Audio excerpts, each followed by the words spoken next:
वो शेर है केसीआर साहब। ये कांग्रेस का बुजदिल कभी भी हमारी मदद नहीं करता, हमेशा हमें नुकसान पहुंचाते रहे, हमें फिसादात से झोंका गया, गिरफ्तारी की गई। मगर केसीआर साहब ने 2014 में जब इख्तियार पे आए, उन्होंने बुलाकर तमाम पुलिस डिपार्टमेंट के अहदेदारों को हिदायत दी कि आज के बाद तेलंगाना में कभी भी फिसाद नहीं होगा। केसीआर साहब ने फिसादात रोककर हमें खुशहाल जिंदगी नसीब करवाई, हमें तालीम दी, हमारे बहनों की शादियां की। ऐसे ऐसे इसकी मकासद से हमारे इमाम और मौजूदा आजाद को हदिया दिया गया, जबकि कांग्रेस 50 साल इख्तियार पर रहकर कुछ नहीं की। इसलिए मेरे भाइयों, आज तो हमें सुनना है केटीआर साहब को। मैं ज्यादा आपसे मुखातिब नहीं करूंगा, मगर एक बात तो जरूर बताऊंगा, सारे हिंदुस्तान में कोई पार्टी है वो बीआरएस पार्टी है, मुसलमानों की तरक्की के लिए काम करने वाली। आज देखिए, इतने मेरे एक भाई काबिजा मेंबर और एमपीटी जेडपीटी सरपंच यहाँ नजर आ रहे हैं। कांग्रेस में डूबे तो नहीं मिलते, कांग्रेस धोखेबाज जमात, कांग्रेस का चीफ मिनिस्टर धोखेबाज, खाली आपको धोखा देकर आपसे वोट लिया गया, मगर कभी आपकी तरक्की के बारे में, कभी आपके बारे में नहीं सोचा कि मुसलमानों को तालीम देंगे, मुसलमानों के बच्चे की शादी करेंगे, मुसलमानों के इमाम और मौलाना को हदिया देंगे। ये सोचने वाले कोई लीडर है वो हमारे महान और महात्मा लीडर केसीआर साहब है। इसलिए आज हर मुसलमान यही चाहता है, हर मुसलमान के दिल की आवाज यही है, फिर एक बार केसीआर साहब चीफ मिनिस्टर बनना चाहिए। मुझसे पहले कई डिस्ट्रिक्टों के कायदीनों खिताब करते हुए कहा है, अरे शेर है तो केसीआर है, मुसलमानों का दोस्त है तो केसीआर है, मुसलमानों की तरक्की चाहने वाला कोई है वो केसीआर है। आप जानते हैं हमारे पास अब इलेक्शन का माहौल है, जुबली हिल का इलेक्शन है।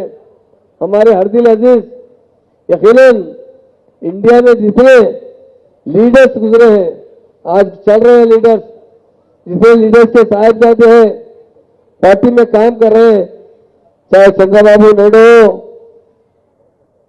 चाहे अखिलेश यादव साहब हो, कई ऐसे कायदीन हैं जो मुसलमानों की हमदर्दी की बात करते हैं, पर कोई हमदर्द नहीं है।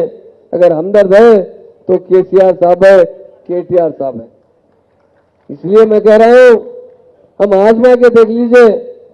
बोलने तो बहुत बोलते हैं, रेवंत रेड्डी ने बड़े वायदे किए, माइनॉरिटी डिक्लेरेशन का वायदा किया, पूरे का पूरा झूठा वायदा किया गया।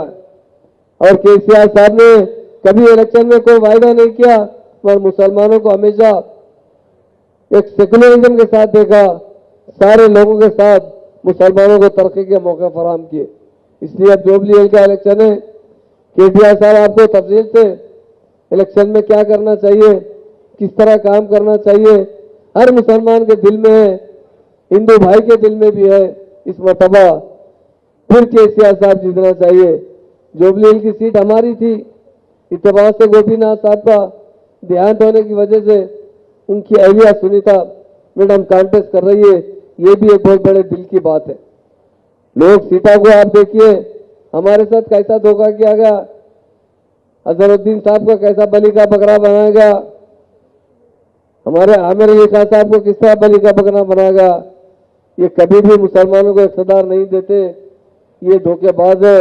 वही केसीआर साहब के दौर में 4 एमएलसी बनाए गए और हर तरीके से मुसलमानों को कॉर्पोरेशन मेंबर बनाया गया और हमेशा मुसलमानों के साथ सेकुलरिज्म का मुजाहरा किया।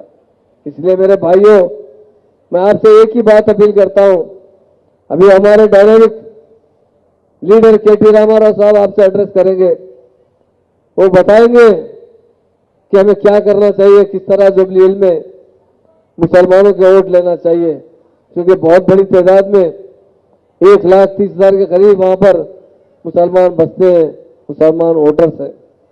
तो इसलिए मेरे भाइयों से बहनों से मैं यही गुजारिश करता हूं, हमारे dynamic minister, ex minister Hyderabad को सारे हिंदुस्तान में एक शोहरत दिलाने वाले, मैं नहीं कह रहा हूं रजनीकांत तो बहुत बड़े हीरो है, उन्होंने जब हाईटेक सिटी पर आए, उन्होंने देखकर कहा